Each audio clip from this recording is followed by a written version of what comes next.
Book 2, Chapter 1, Many Meetings. Frodo woke and found himself lying in bed. At first he thought that he had slept late, after a long, unpleasant dream that still hovered on the edge of memory. Or perhaps he had been ill? But the ceiling looked strange. It was flat, and it had dark beams richly carved. He lay a little while longer, looking at patches of sunlight on the wall, and listening to the sound of a waterfall. "Where am I, and what is the time?" he said, aloud to the ceiling. "In the house of Elrond, and it is 10 o'clock in the morning," said a voice. "It is the morning of October the 24th, if you want to know." "Gandalf!" cried Frodo, sitting up. There was the old wizard sitting in a chair by the open window. "Yes," he said, "I am here. And you are lucky to be here too, after all the absurd things you have done since you left home." Frodo lay down again. He felt too comfortable and peaceful to argue, and in any case, he did not think he would get the better of an argument.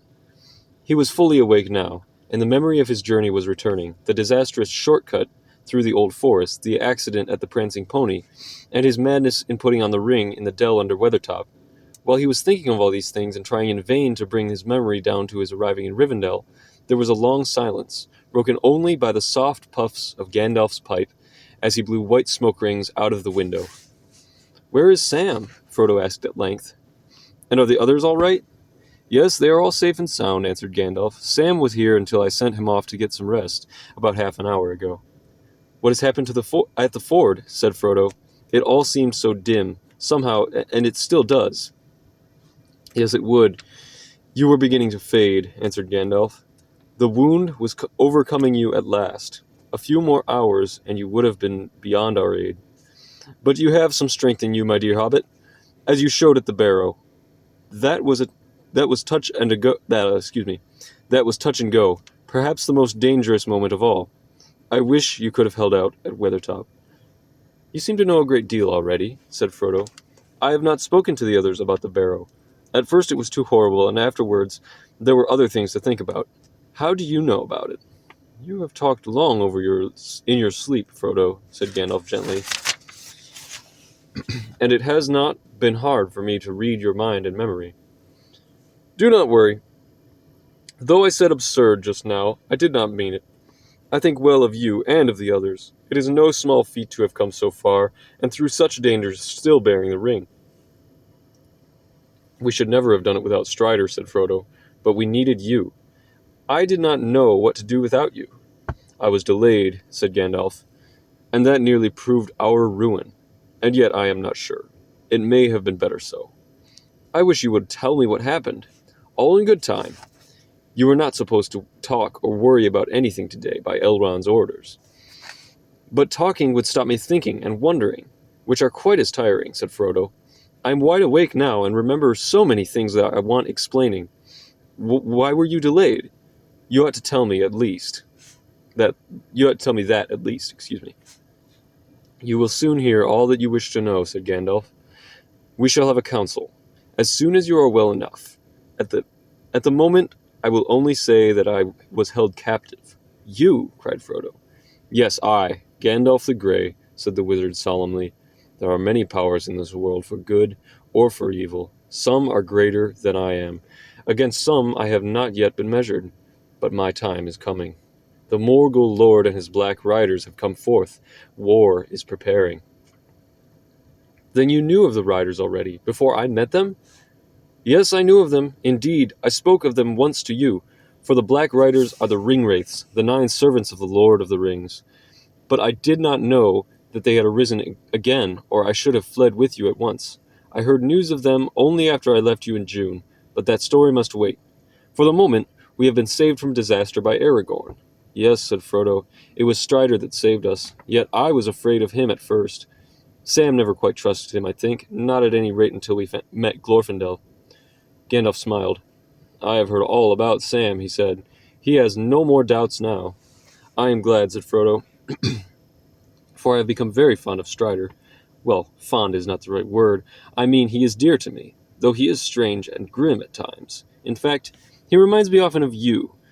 I didn't know that any of the big people were like that.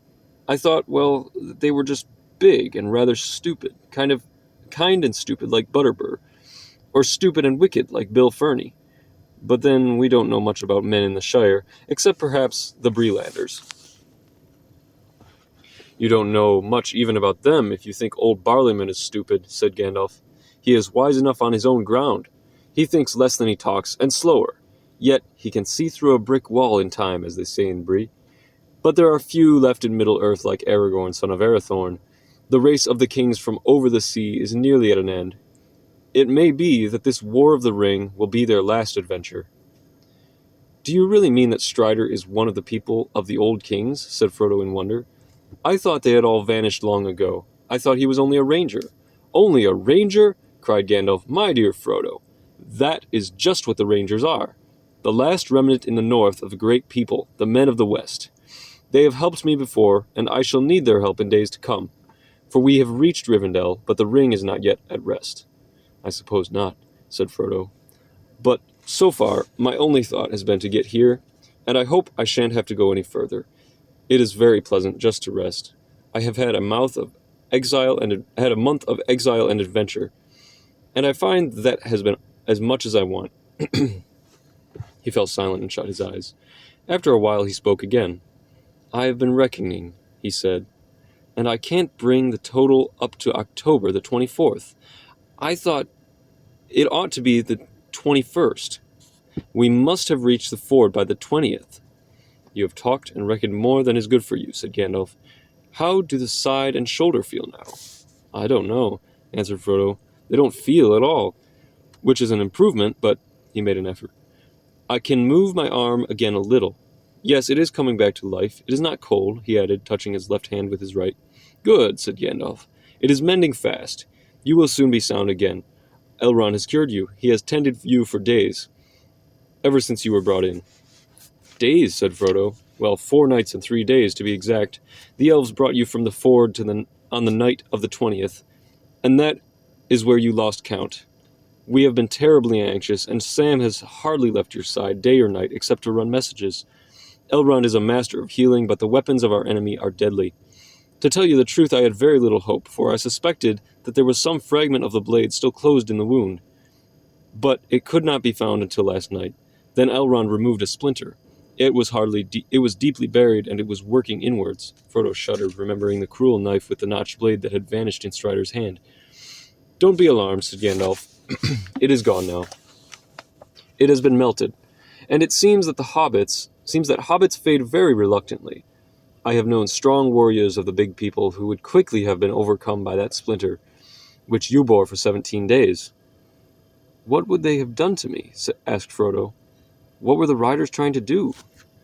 They tried to pierce your heart with a Morgul knife, which remains in the wound. If they had succeeded, you would have become like they are, only weaker and under their command.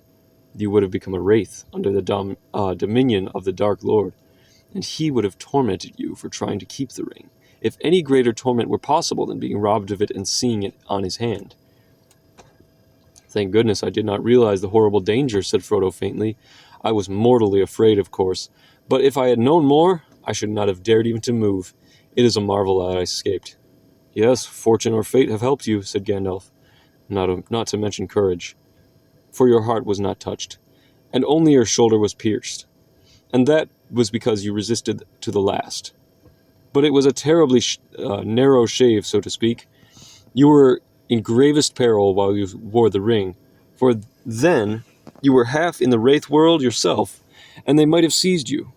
You could see them, and they could see you. I know, said Frodo, they were terrible to behold, but why could we all see their horses? Because they are real horses, just as the black robes are real robes that they wear to give shape to their nothingness when they have dealings with the living. Then why do these black horses endure such riders? All other animals are terrified when they draw near, even the elf horse of Glorfindel. The dogs howl and the geese scream at them, because these horses are born and bred in the service of the Dark Lord in Mordor. Not all his servants and chattels are wraiths.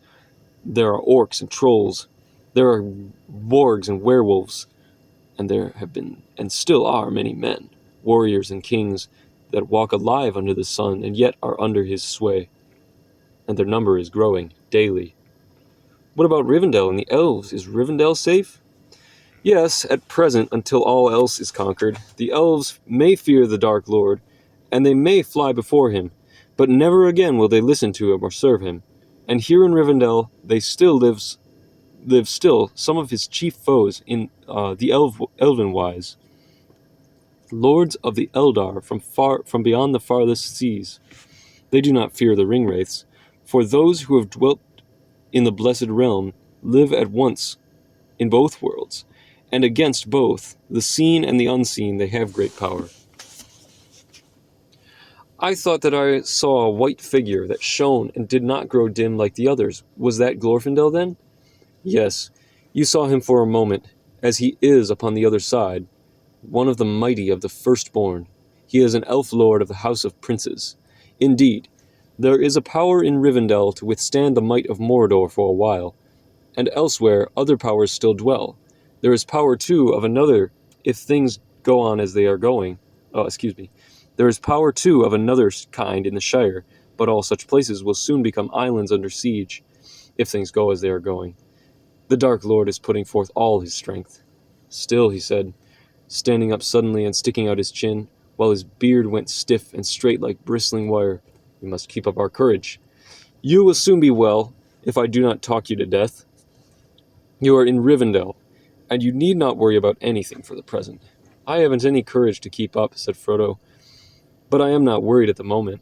Just give me news of my friends, and tell me the end of the affair at the ford, as I keep on asking, and I shall be content for the present.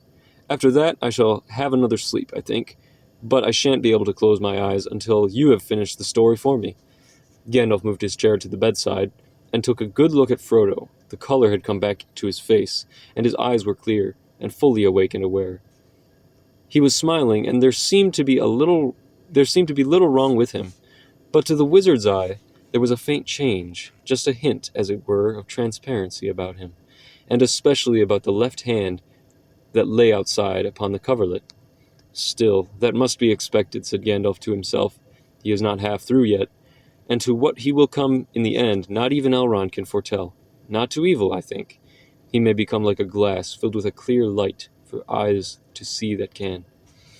You look splendid, he said aloud. I will risk a brief tale without consulting Elrond, but quite brief, mind you, and then you must sleep again. This is what happened as far as I can gather. The riders made straight for you as soon as you fled. They did not need the guidance of their horses any longer. You had become visible to them, being already on the threshold of their world, and also the ring drew them. Your friends sprang aside off the road, or they would have been ridden down. They knew that nothing could save you, if the white horse could not. The riders were too swift to overtake, and too many to oppose. On foot, even Glorfindel and Aragorn together could not withstand all 9 at once. When the Ringwraiths swept by, your friends ran up behind. Close to the ford there is a small hollow beside the road masked by a few stunted trees. There they hastily kindled fire, for Glorfindel knew that a flood would come down if the riders tried to cross, and then he would have to deal with any that were left on his side of the river. The moment the flood appeared, he rushed out, followed by Aragorn and the others, with flaming brands. Caught between fire and water, and seeing an elf lord revealed in his wrath, they were dismayed, and their horses were stricken with madness. 3 were carried away by the first assault of the flood. The others were now hurled into the water by their horses and overwhelmed. And is that the end of the Black Riders? Asked Frodo. No, said Gandalf. Their horses must have perished, and without them they are crippled, but the Ringwraiths themselves cannot be so easily destroyed. However, there is nothing more to fear from them at the present. Your friends crossed after the flood, and passed and found you lying on your face at the top of the bank, with a broken sword under you. The horse was standing guard beside you. You were pale and cold, and they feared that you were dead, or worse. Elrond's folk met them, carrying you slowly towards Rivendell. Who made the flood? Asked Frodo. Elrond commanded it, answered Gandalf. The river of this valley is under his power, and it will rise in anger when he has great need to bar the ford.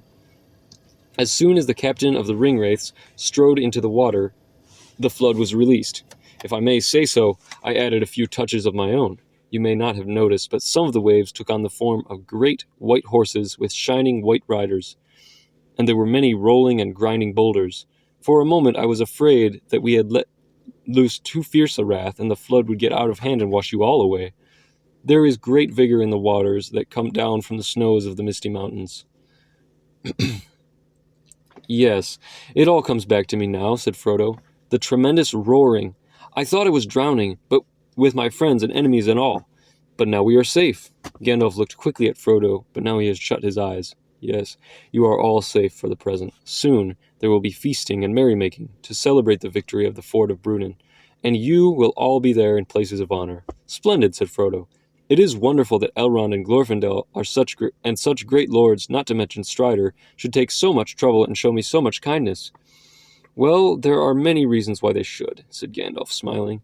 I am one good reason. The ring is another. You are the ring bearer. And you are an heir of Bilbo, the ring finder. Dear Bilbo, said Frodo deeply. I wonder where he is. I wish he was here and could hear all about it. I would have made him laugh. It would have made him laugh. The cow jumped over the moon, and the poor old troll.